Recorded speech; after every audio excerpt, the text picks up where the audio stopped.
pertanyaan-pertanyaan yang menarik. Mungkin kita lanjutkan ke pembicara kedua, Pak Salahuddin Hussein PhD. Monggo Pak Salahuddin sudah siap nggih? Siap. Ya. Nggih, monggo Pak Salahuddin. Baik. Izin share screen ya. Nggih, monggo.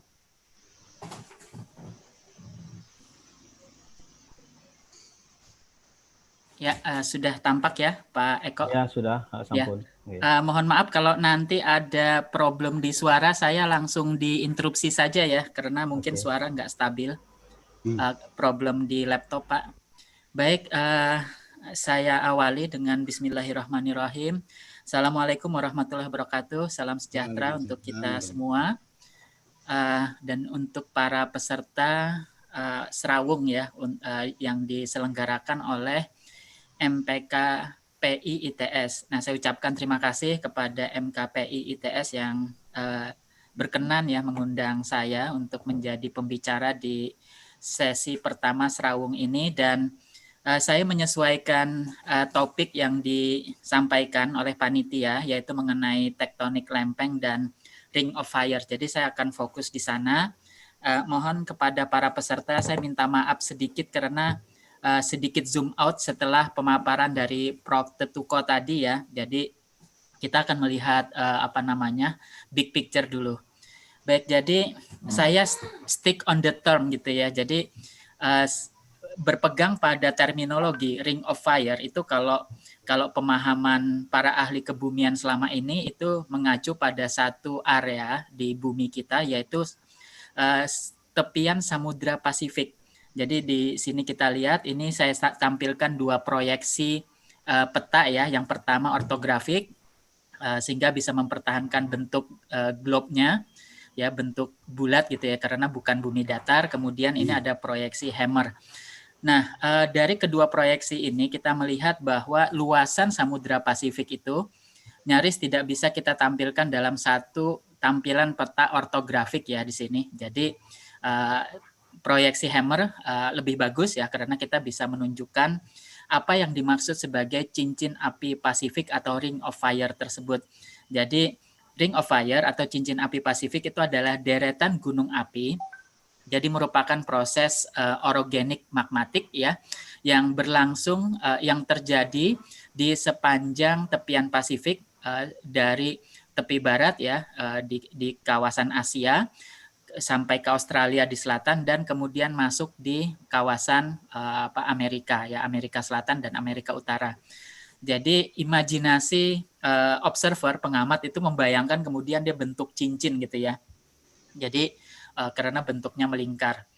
Tapi nanti kita akan lihat cincin itu bukan cincin yang sempurna, banyak potongan di sana sini begitu ya.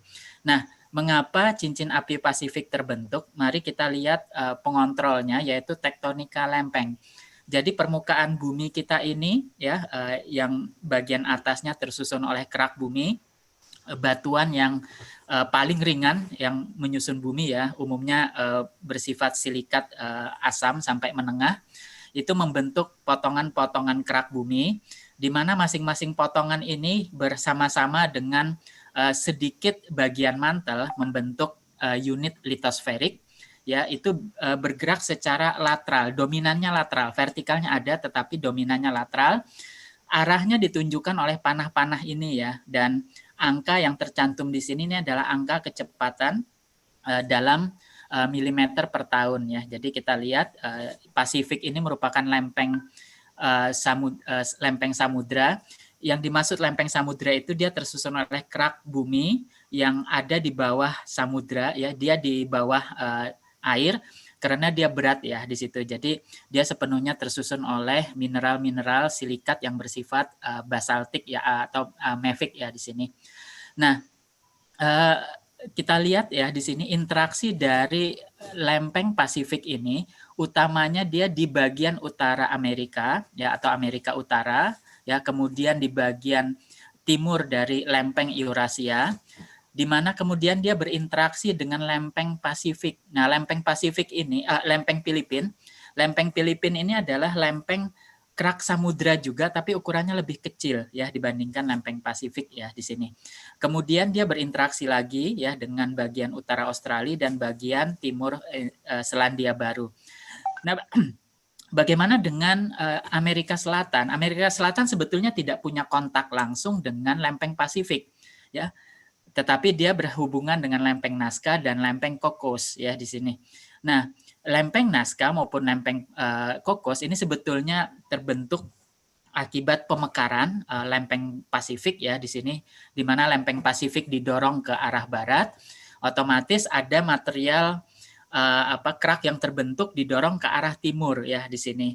Nah, itu yang akan membentuk lempeng Nazca dan lempeng Cocos. Keduanya inilah yang berinteraksi dengan Amerika Selatan dan sedikit Amerika Utara ya di sini.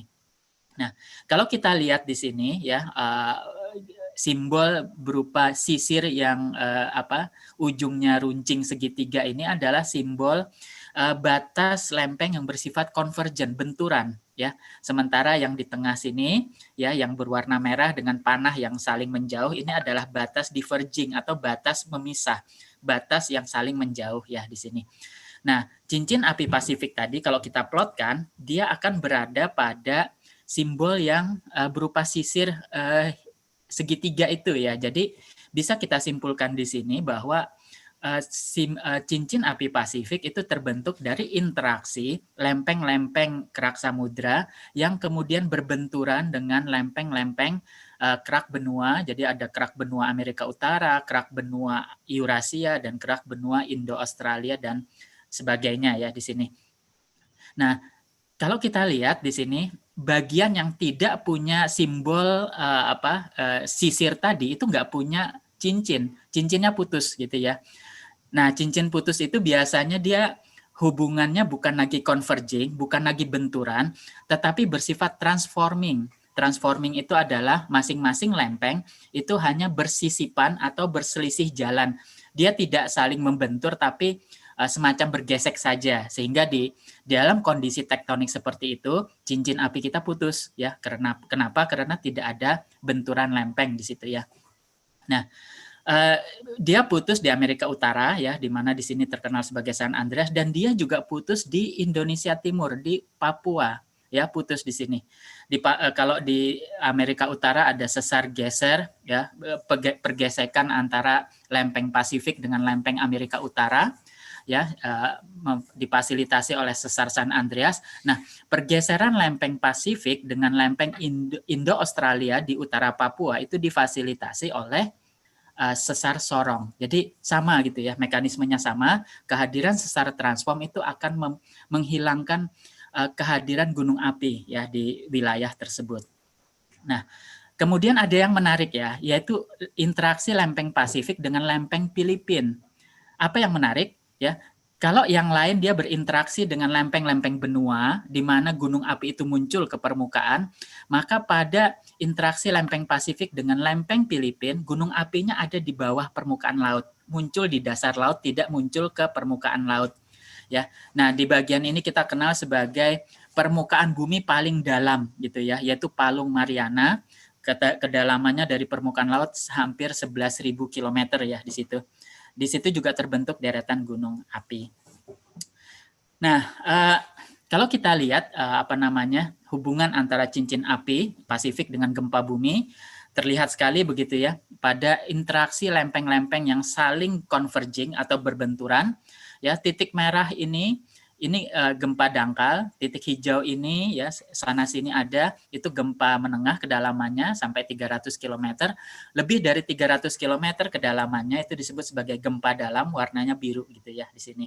Nah, kita lihat komplit ya warnanya ya di bagian di mana lempeng saling converging, tapi lempeng yang saling berpapasan transforming ya seperti di San Andreas, mereka hanya punya warna merah gitu ya. Di sini relatif gempa dangkal saja ya di sini. Jadi interaksi antar lempeng baik itu dia berbenturan maupun dia berpapasan, selain menghasilkan deretan gunung api, mereka juga menghasilkan aktivitas gempa bumi yang tadi sudah dijelaskan oleh Prof. Yosafat ya. Nah, Mari kita lihat salah satu model. Jadi ini model bagaimana tsunami itu dibentuk dari gempa bumi yang terbesar ya, yang pernah direkam sepanjang sejarah alat yang dibentuk oleh manusia. Alat seismograf ya, seismometer ini 9,5 ya, terbesar di dalam pengukuran alat ya. Yang lebih besar tentu ada, tapi yang direkam oleh alat ini ya. Ini 1960. Tapi korbannya tidak terlalu banyak ya, tidak seperti yang tadi disampaikan Prof. Jos, seperti di Aceh yang luar biasa banyaknya. Kita lihat di sini bagaimana rambatan dari getaran. Nah ini di selatan sini di Chile ya, dia merambat melintasi Samudra Pasifik ya, jadi betul-betul menjangkau semua cincin api di tempat lain ya. Jadi ini menjangkau semua bagian dari cincin api ya di sini. Nah, di bagian kiri bawah ini saya tunjukkan energi yang dilepaskan oleh gempa bumi Chile ya di sini.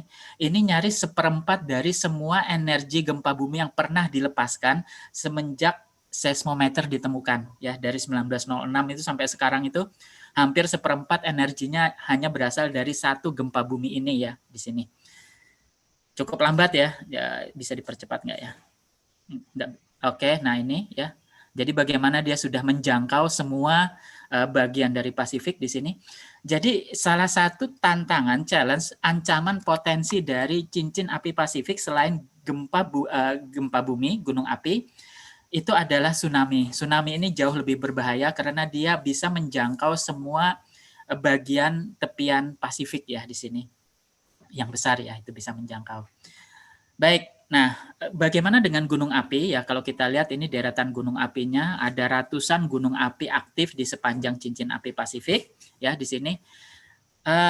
Ini kampus ITS ya, home base kita, acara kita di ITS. Saya ajak terbang ke Chile tadi gitu ya, di pegunungan Andes, yaitu ini gunung api aktif tertinggi dunia, Ojos de Salado ya di sini, hampir 7 km ketinggiannya. Jadi ini dianggap ketinggian paling maksimum yang bisa dibentuk oleh satu gunung api di planet bumi gitu ya. Kalau planet lain seperti Mars, gunung apinya lebih tinggi lagi. Tapi di bumi ini kelihatannya maksimum ketinggian yang dibentuk oleh satu gunung api. Perhatikan permukaannya ya. Kita punya kaldera di sini sudah tertutup salju karena ketinggiannya sudah memungkinkan salju hadir ya. Kemudian banyak sekali longsoran dari pasir hasil letusannya. Ini ada kaldera yang di bawah lagi ya di sini. Mari kita pindah dari Ojos de Salado ya, kita pindah ke gunung api tertinggi dari dasar. Ya, jadi kalau tertinggi permukaannya tadi Ojos de Santos. Nah, kalau yang tertinggi kalau dihitung dari kakinya, kita harus pindah ke Hawaii ya, di Pulau Hawaii saat ini ya. Jadi gunung api Mauna Kea ya di sini. Nah, ini gunung api terus dimonitor ya. Bisa kita lihat fasilitas monitoring USGS di sini yang putih-putih itu. Ya, ini kawahnya ya. Nah, ya. Jadi kok berani dekat sekali karena letusannya memang letusan yang tidak berbahaya ya di sini karena dia sangat basaltik ya. Jadi bisa dimonitor dalam jarak yang dekat dan dia tidak terlalu tinggi ya. Jalannya pun bisa langsung ke puncak. Nah, ya, maaf ya. Kita kita pindah ke Indonesia ya di sini. Jadi Indonesia juga gunung tertinggi di Indonesia itu cuma setengah dari Ojos de Santos ya, yang di Chile tadi di Andes ya. Ada yang kenal namanya ya, di Sumatera ya, gunung api aktif tertinggi di Indonesia 3,8 ya. Kalau tadi Ojos de Santos 6,9. Kerinci ya di sini. Jadi ini bukan produk cincin api Pasifik ya. Tapi ada gunung api. Nah, nanti kita akan sampai ke sana ya di situ. Jadi cincin api Pasifik bukan satu-satunya aktivitas vulkanisme di planet bumi saat ini. Ada lajur-lajur gunung api lain yang akan kita kunjungi gitu ya. Nah, tadi kita sudah melihat ya bagaimana lempeng-lempeng kerak bumi kita saling bergerak dan masing-masing akan berinteraksi pada batas-batasnya, di mana kita punya 3 jenis batas interaksi antar lempeng ya. Ada yang saling menjauh, diverging ya di sini. Ada yang saling mendekat, converging, di mana yang berat, biasanya kerak samudra yang berat itu akan menunjam subduksi ke bawah ya di sini. Dan ada juga yang berpapasan saja ya di sini yang disebut sebagai batas transforming. Nah, kalau kita perhatikan pada batas diverging ada gunung api juga. Dia akan membentuk pegunungan api tengah samudra, oceanic ridges. Kemudian pada batas subduksi juga terbentuk gunung api ya karena ada proses pelelehan magma yang dipicu oleh kiriman air akibat subduksi lempeng ini ya.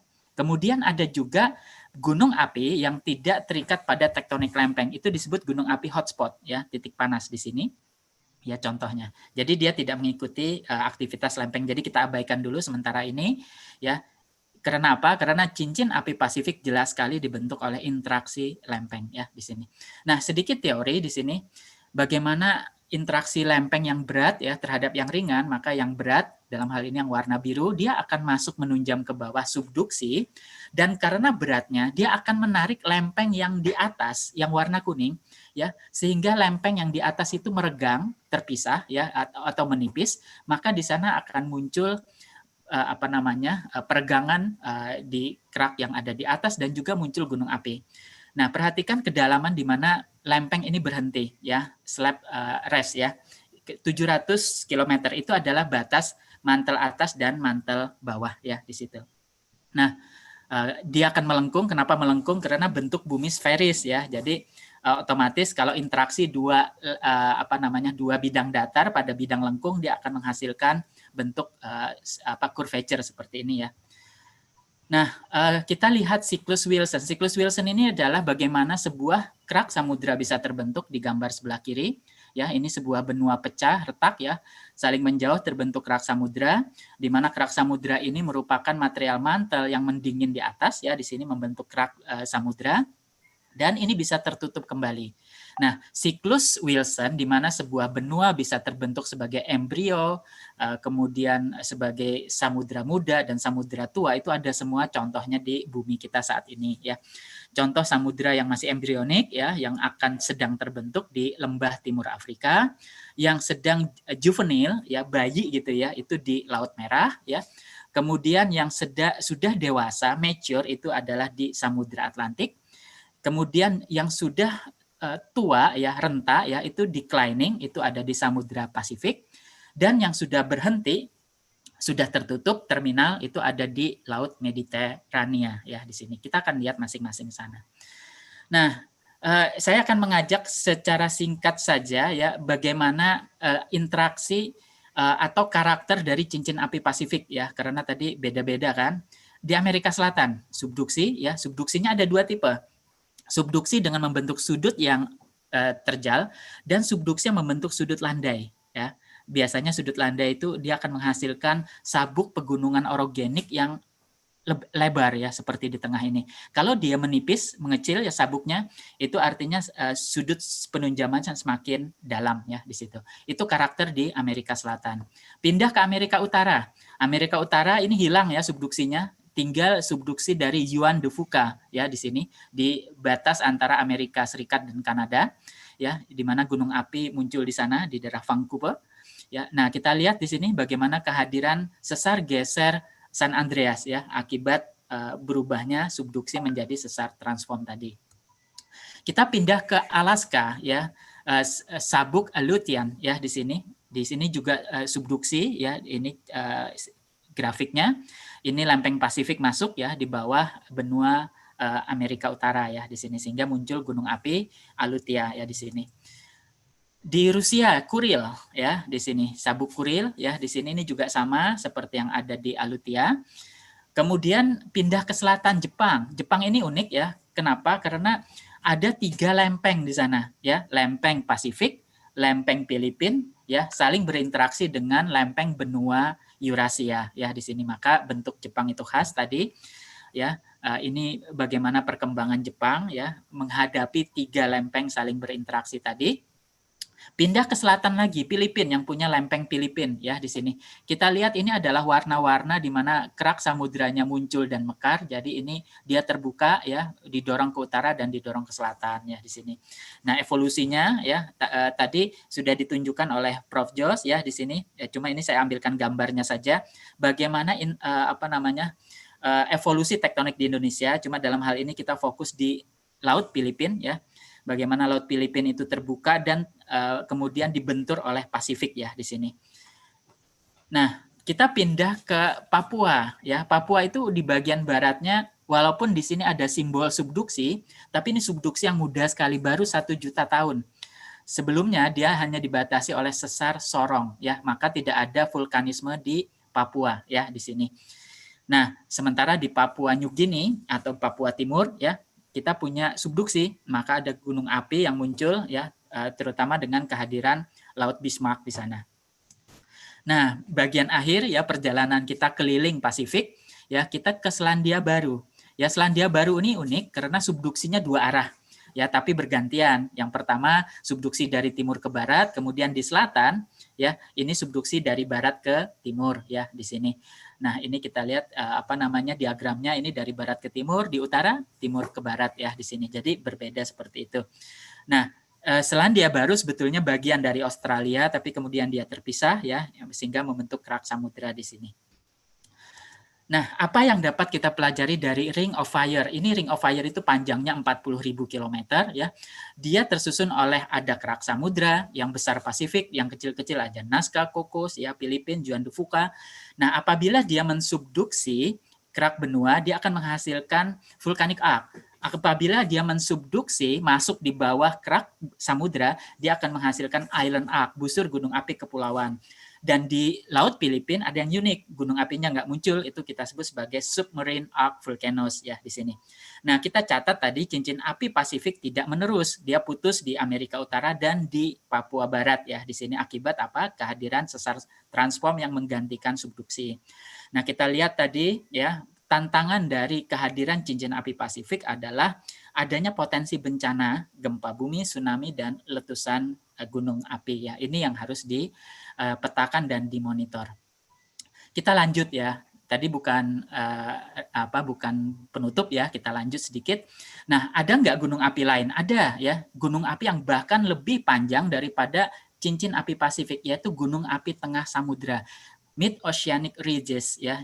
Jadi kita lihat dia bentuknya seperti ini, mencuat dari dasar laut di tengah-tengah ya di sini, di mana dia mendorong kerak samudra yang lama itu saling menjauh begitu ya ke kanan ke kiri di sini.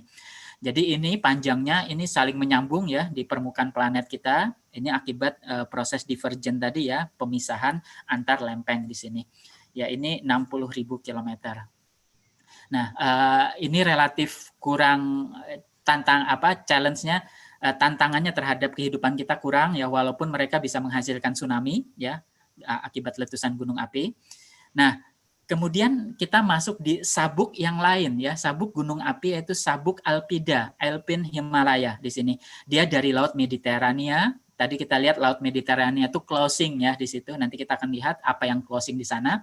Kemudian dia menyambung ke Himalaya dan turun ke Indonesia ya di situ. Jadi Indonesia ini warnanya masih kuning ya, tetapi kita perhatikan di ujung sini dia transisi ke merah. Indonesia itu unik karena dia berada di antara 2 sabuk gunung api, yaitu sabuk Alpida dan cincin api Pasifik ya di situ. Nah, apa yang menutup tadi closing tadi itu kita sebut sebagai Samudra Tethys ya. Ini 65 juta tahun yang lalu awal tersier ya, ini adalah laut Tethysnya ya, Tethys. Pantalasa ini adalah proto Pasifik ya. Jadi cikal bakalnya Pasifik. Ini dalam juta tahun simulasinya ya. Jadi kita kembali ke zaman Jurassic ya di sini dan kita lihat bagaimana ini akan menutup ya dengan pecahnya benua-benua selatan atau Gondwana ini, dia pecah menjadi Australia, India, Antartika, Amerika Selatan dan Afrika ya di sini. Perhatikan Afrika, Amerika Selatan didorong menjauh gitu ya dari Eropa. Sementara ya Australia dan India itu akan mendekat ke utara ya, akan menutup Samudra Tethys tadi. Ya, dengan tertutupnya Samudra Tethys tadi gitu ya, maka subduksi di sini dan kolisi benturan antar benua di sini akan membentuk sabuk orogenik ya, sabuk gunung, baik gunung api maupun gunung tumbukan ya di situ yang disebut sebagai sabuk alpida ya, di situ yang kita kenal sebagai sabuk Mediterania, Himalaya dan ke Indonesia ya di sini. Nah, itu akibat tertutupnya Laut Tethys gitu ya, siklus Wilson tadi ya. Nah, kalau kita lihat di sini ya, bagaimana cincin api Indonesia itu transisi antara Alpida ke Pasifik ya, ke Ring of Fire di sini, maka dia unik ya di sini. Jadi perhatikan gunung api kita itu hampir 100 aktif semua ya, harus dipantau ya dari Sumatera sampai ke Halmahera di sini. Ya. Nah, dari proses pembentukan tektoniknya ya, kontrol tektoniknya, kemudian di mana keraknya berada, maka gunung-gunung api ini nanti akan kita bagi jadi 3 kelompok. Ya, mari kita lihat tektonik Indonesia terlebih dahulu. Ya, tektonik Indonesia tadi sudah ditampilkan juga oleh Prof. Jos. Ya, jadi dia merupakan interaksi dari Australia yang mendorong bergerak ke utara, ya, di mana dia berbenturan dengan Indonesia barat bagian timurnya di sini di daerah Sulawesi. Ya, kemudian di selatan Samudra Hindia terus masuk ke bawah, sementara di utara ya di sini lempeng Pasifik, lempeng Filipina itu kemudian berinteraksi dengan Halmahera dan Sulawesi Utara di sini ya. Kemudian di utara Papua ada lempeng Pasifik ya. Jadi kompleks ya. Nah, kompleksitas itu terlihat dari gempa bumi ya di sini. Jadi gempa buminya ini saya ambilkan dari bentuk yang lebih tidak mengerikan karena ada peta-peta yang semuanya merah gitu ya, pulau Indonesia hilang semua, tinggal Kalimantan gitu ya.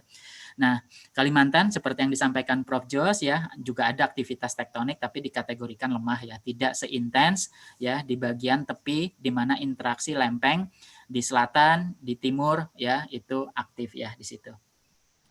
Nah, otomatis kalau kita punya gempa bumi dan kalau itu terjadi di laut, maka potensi tsunami ya, ini catatan tsunami ya itu juga besar ya di sini. Nah, ini adalah gempa terbesar yang pernah dirasakan Indonesia dan terekam alat 2004, 26 Desember atau 1 hari setelah hari Natal. Maka kalau di literatur barat ini disebut sebagai gempa bumi Boxing Day. Boxing itu bukan tinju ya, walaupun katanya sama. Boxing itu artinya orang buka kado gitu ya. Jadi setelah Natal orang tukar-menukar kado. Nah, pada 26 Desember ya di belahan bumi utara orang sedang membuka kado. Nah, di Indonesia kado kita berbeda ya, kado yang getir sekali di mana 131.000 orang tewas dan masih banyak yang hilang ya, di sini dinyatakan hilang.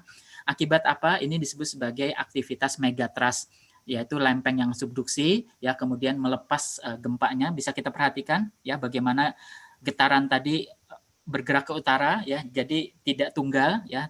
Dia juga memicu longsoran dasar laut yang kemudian itu selanjutnya akan menggerakkan gelombang laut ya atau gelombang tsunami merambat bukan di Pasifik tetapi di Samudra Hindia ya di sini. Jadi tantangan kita.